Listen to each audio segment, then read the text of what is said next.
Weight training type exercises are helpful at improving bone density. So it's helpful from the standpoint of preventing osteoporosis. And then if you already have osteoporosis, it can still help improve your bone density and at the very least prevent your osteoporosis from worsening. Hey guys, what's going on? I'm Tara. I'm a doctor of physical therapy and a yoga teacher. And today I'm going to show you 3 different exercises that can help improve your bone density if you're dealing with osteoporosis. These exercises are also good at helping prevent osteoporosis. So especially for women who are in their menopausal stage, that time frame is a really common time where you can have bone density changes. So exercises like I'm going to show you are helpful at helping prevent that from happening. With that being said, everyone is different, so always check with your medical doctor to see what is right for you and your stage of osteoporosis. Just to go over some really general guidelines with osteoporosis and weight training.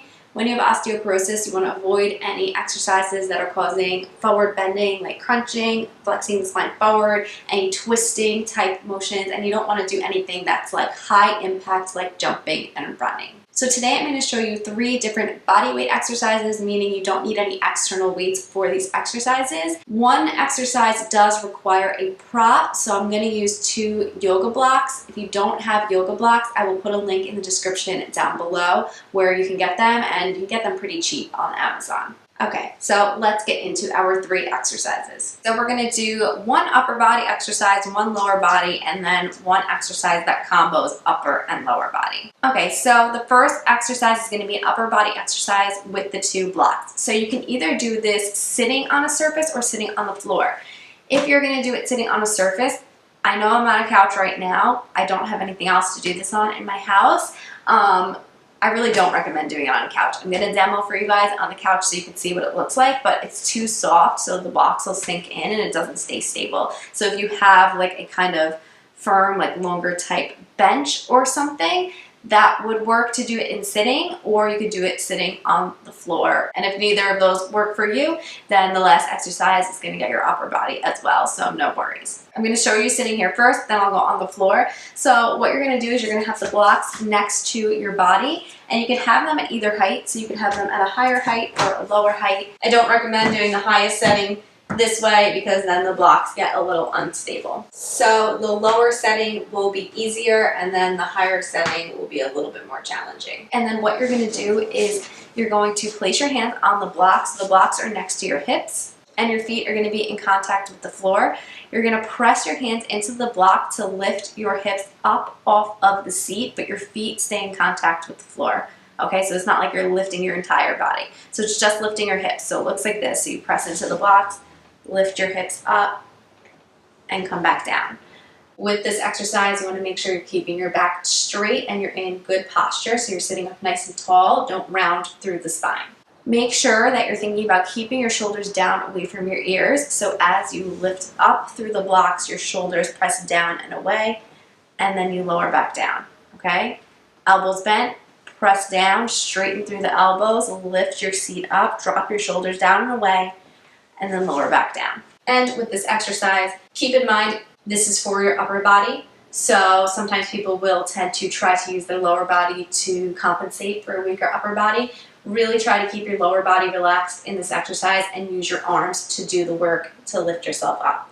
That's the option sitting on a surface. We'll move to the floor now. Okay, so how you could do this sitting on the floor. So you're going to sit in a cross-leg position. Again, like I said, if this isn't comfortable for you, then you might want to find a firm surface to do this in a supported seat. Also, don't mind the carpet next to me. It needs to go into the bedroom, but we need to move out the old furniture first. So yeah, it's there for now. Okay, so you're going to have your blocks next to you. Again, choose your setting. So either the lower setting or the higher setting. What you're going to do is you're going to have the blocks again next to your hips. Place your hands on the blocks. And you're going to press your hands through the blocks to straighten your elbows, dropping your shoulders down, and you're going to lift your hips off of the floor, but the ankles, like the lower part of your legs, will stay in contact with the ground. Okay, so your hands are on the blocks, press through the blocks, drop your shoulders down and back, lift your hips up, holding here, and then lowering back down. On the higher setting, again, pressing through the blocks, lifting the hips up. The higher setting will be a little bit more challenging because you have a further ways to go, and lowering back down. Again, blocks will be linked in the description down below. Okay, so the second exercise is a squat, which I know can seem like a kind of basic exercise, but it really is one of the best exercises for your lower body. One, because it is weight bearing, and two, it really hits most of the muscle groups of the lower body. Okay, so for a squat, you can do it supported or unsupported. So unsupported, basically you're not holding on to a surface. So what it looks like is you're gonna have your feet hip width apart. Okay, so your feet are directly underneath your hips.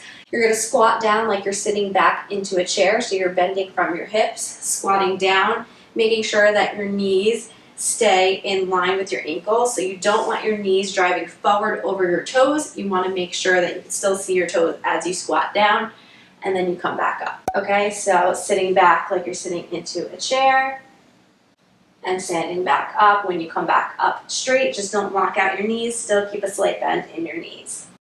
One other thing to think about, because with osteoporosis, you want to make sure you're not flexing through the lower back. So as you squat down, keep your back flat. So you don't want to squat and start to lean forward and round, okay? That's bad squat form anyway, and especially with osteoporosis, you don't want to do that. So keep your back flat as you squat down and as you come back up. With your hand position, you can keep your hands on your hips if you'd like. Sometimes I just place them in front of me in a little triangle pose, I guess, triangle hand position, and you squat down and come back up. And really using your glutes to help pull yourself back up. If you want to know how to coordinate the breath with movement, you will inhale as you lower down and exhale as you come back up. Make sure you're not holding your breath through any part of the motion.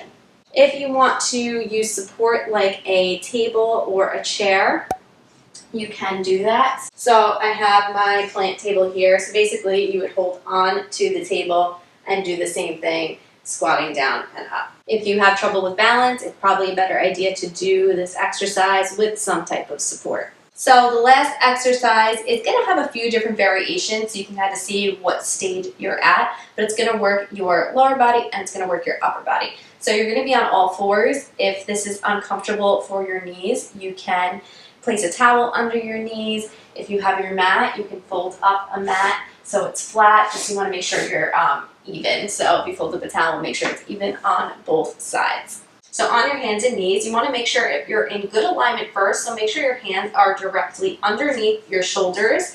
Your knees are going to be directly underneath your hips. And you want to make sure your elbows are soft, so you don't want to lock your elbows out, like especially if you have a lot of mobility in your elbows, you want to make sure you keep a slight bend in the elbows.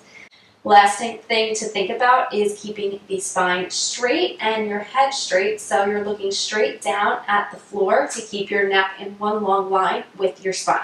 People sometimes tend to round a little bit here. You definitely do not want to do that, especially with osteoporosis, so keeping your back flat. And again, the opposite way would be letting the belly fall too far this way, but that's not what we're looking for either. So again, keeping your spine flat. This might be enough for you holding here. This is working your arms, it's working your legs because we're putting weight through these body parts. So we're weight bearing, so that's helping build strength in the muscles and helping increase bone density. This might be enough for you here, just holding here and working on keeping the spine straight. And then the last thing to think about in this position is gently pulling the abdomen up and in, still breathing, not holding your breath, just getting a little core activation. If this feels like it's too easy and you need a little more of a challenge, we can start to move the arms and legs. So stage one, and the easiest stage, is to move the arms. So putting the weight in the right arm, reaching the left arm out, and coming back down. Putting the weight in the left hand, reaching the right arm out, and coming back down. When you do that, you want to make sure you are keeping your spine straight the entire time. So even as you're reaching out, my body is still facing the floor and my spine is still straight. I'm not like opening out trying to reach, okay? If you feel like you're starting to get some of those compensations, go back to stage one. Another option is to move the legs. So to move the legs, you're going to slide one leg back, so slide the right leg back. Keeping your hip points facing down toward the floor, you can lift that right leg up and hold there, and then lower back down, and then switch sides. Left leg slides back, and then it lifts up, holding. So as you have the leg lifted, again, still keeping your spine straight, keeping your hips pointing to the floor. We're not opening up and twisting, okay? We're in one long line and then lowering back down. Same thing as with the upper body. If you find that you're twisting, go back to the previous stage. Typically, the arms will be a little easier for people and the legs might be a little more challenging, but that could be different for some people, so see what works best for you. With sets and reps for these exercises, typically I recommend doing 3 sets of 10 of whatever exercise you choose. And if you're working on improving bone density, you can do these exercises up to 3 times per week. If you're doing the exercise where you're just holding on all fours and you're not moving your legs, then obviously it's not like you could do like 3 sets of 10. So for that one, then I would hold 10 seconds and do that 5 times. So those are your 3 exercises that can help improve bone density. I also have a yoga flow that is specific to people who have osteoporosis or osteopenia on my channel. If you're interested in that, I will put a link to that in the description down below. But that's all I have for you guys today. If you're not already subscribed to my channel, please hit that subscribe button right below me, and I'll see you guys in my next video. Bye guys.